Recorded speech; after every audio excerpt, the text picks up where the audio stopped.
Mwiriwe neza mwese mukomeje gukurikirana amakuru ndetse n'inkuru za Afrifam TV aho muri hose turabasuhuje kandi tubifurije amahoro y'Imana. Inkuru ibabaje itugezeho muri uyu mugoroba ni yuko muri Rusizi imvura yatwaye ibisenge by'inzu bitatu zarurwagamo n'abanyeshuri biga muri kaminuza y'u Rwanda. Subscribe Imana ibahe umugisha.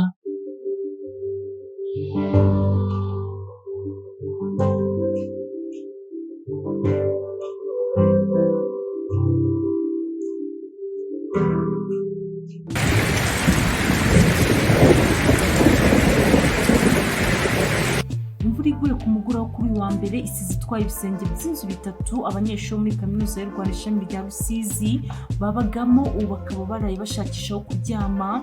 Icyakora iby'amahire naho hasize ubuzima. Iyi mvura yari ifite ubukana ku buryo bikekwa ko yaba yangije n'ibindi byinshi hirya no hino mu gihugu. Mu ntangiriro z'uku kwezi ikigo cy'igihugu gishinzwe iteganyagihe Meteo Rwanda cyagaragaje ko mu gice cya mbere cy'ukwezi k'Ukwakira 2021 mu ntara y'Uburengerazuba amajyaruguru hazagwa imvura nyinshi iri hagati ya milimetero 140 n'180. Indi nkuru ibabaje cyane itugezeho kuri uyu mugoroba ni iy'umugore wakuwe umukasi mu nda yari amaraye imyaka 7 yose. Umugore ukomoka muri Sierra Leone yakuwe umukasi mu nda yari amaranye imyaka 7 nyuma y'aho umuganga wamubaze yibagiwe kumukuramo akawusiga mu nda. Zainabu Kamara ukomoka mu karere ka Poloko muri iki gihugu yarabazwe ariko ntibyagenda neza abura umwana we. Ikibabaje kurusha ibindi, umuganga wamubaze yamudoze yibagiwe kumukura mu nda umukasi yakoreshaga birangira awumaranye imyaka 7 mu nda yose. Ikinyamakuru Sierra Leone kivuga ko kubera uburangare Madamu Zainabu yari amaze imyaka 7 ababara. Amashusho yafashwe n'imashini X-ray yerekanye ko hari ikintu kimuri mu nda birangira yongeye kubagwa.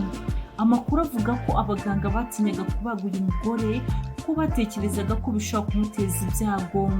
Nyuma y'imyaka 7 mu kababaro, uyu mukasi yawukuwemo n'inzobere yo mu kindi gihugu bahuye mu bitaro bya Masanga mu karere ka Tonkolili muri Sierra Leone.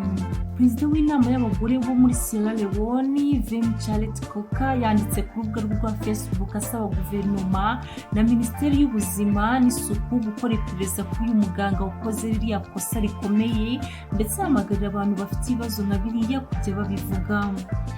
Ni inkuru ibabaje cyane ndetse iteye agahinda kuri uyu mubyeyi babazi bakibagirwa gukura umukasi mu nda. Cyo gushima Imana nuko yabazwe kandi akaba abyumika nk'uko abazima. Murakoze, mukomeze kudushyigikira mukanda like na subscribe ku batarabikora munadukoresha ku nshuti zanyu. Murakoze cyane, Imana ibahe umugisha, turabakunda.